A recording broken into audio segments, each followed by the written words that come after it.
दोस्तों, आज की कहानी का शीर्षक है गलत संगति।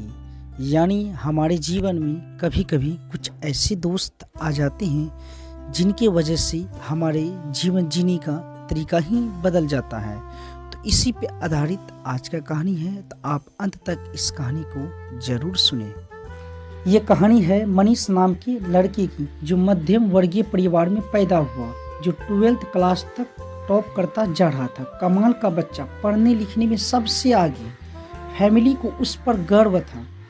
फैमिली को लगता था कि ये बच्चा जब बड़ा हो जाएगा तो कुछ कमाल करेगा, हम लोगों की ज़िंदगी बदल देगी, हमारी फैमिली में खुशियाँ आ जाएगी, सब कुछ बदल देगा, सिर्फ और सिर्फ ये लड़का। लेकिन वे लड़का जब 12th क्लास पास करके कॉलेज में गया तो उसकी लाइफ बदल गई। उसके पास ऐसे दोस्त आ गए जिन्होंने उसे बिगाड़ के रख दिया। देर रात तक पार्टी चलने लगी, घर वालों से झूठ बोल करके पैसा मंगाने लगा। घर वाले को समझ में आ रहा था।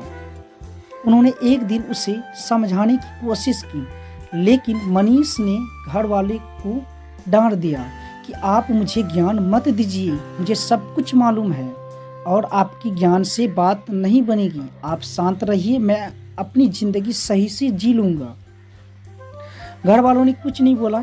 1 साल के बाद में जब रिजल्ट आया तो मनीष एक सब्जेक्ट में फेल हो गया, और जहाँ ये फेल होने वाली बात आई, वही ये बात इसके ईगो को हट कर गई। जो लड़का 12th तक टॉप करता आ रहा था, वो कॉलेज में जाते ही फेल कैसे हो सकता है?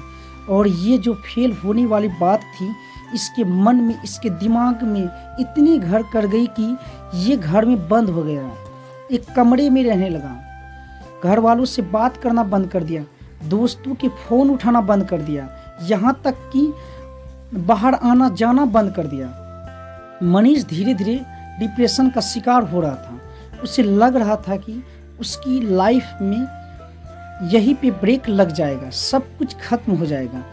मनीष जिस स्कूल में पढ़ता था, जहाँ से 12th पास की थी, वहाँ के प्रिंसिपल को ये बात जब मालूम चली तो उन्होंने मनीष को अपने से मिलने के लिए बुलाया, डिनर पे बुलाया।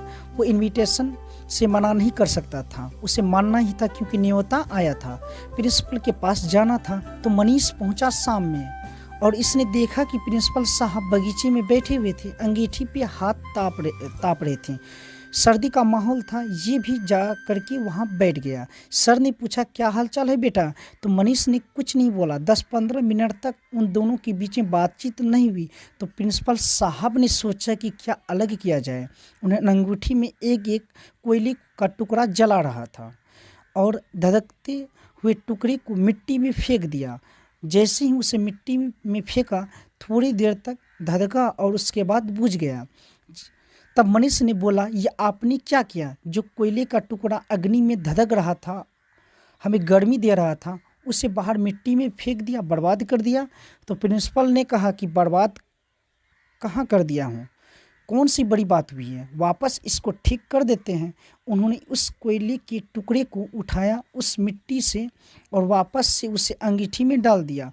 वापस से वो थोड़ी देर बाद धधकने लगा, गर्मी देने लगा। तो प्रिंसिपल ने कहा, बेटा कुछ समझ में आया? मनीष ने कहा, नहीं। तो फिर प्रिंसिपल ने कहा, बेटे मैंने तुम्हें यही समझाने के लिए यहाँ बुला रहा था।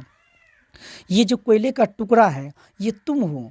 तुम जब अंगीठी से बाहर आए, गलत संगति में गए, मिट्टी में गए तो बुझ गए, लेकिन वापस से आकर के जल सकते हो। लेकिन शर्त यह है कि अब अंगीठी में वापस आना होगा, अपनी लाइफ स्टाइल बदलनी होगी और अपने दोस्त बदलने होंगे। बस इतनी सी बात तुम्हें समझाने के लिए यहाँ बुलाना चाहता था। मनीष को सारी बात समझ में आई, उसकी लाइफ बदल गई। दोस्तों, यह छोटी सी कहानी के माध्यम से मैं आप सभी को यह बताने का प्रयास किया हूँ कि कभी कभी हमारे जीवन में कुछ ऐसे दोस्त आते हैं जिनकी वजह से हम सही रास्तों को छोड़ के गलत रास्ते पे चले जाते हैं। तो हमें उस प्रकार के दोस्तों को समझाना चाहिए। अगर वो सही रास्ते पे चलते हैं तो ठीक है, नहीं तो हमें वैसे दोस्त का साथ छोड़ देना चाहिए। तभी हम अपने मंजिल को प्राप्त कर पाएंगे, हम अपने सपने को पूरा कर पाएंगे। दोस्तों, ये वीडियो पसंद आया हो तो चैनल को सब्सक्राइब, लाइक, शेयर ज़रूर करें, और इस वीडियो के प्रति आपकी क्या राय है कमेंट बॉक्स में ज़रूर बताएं।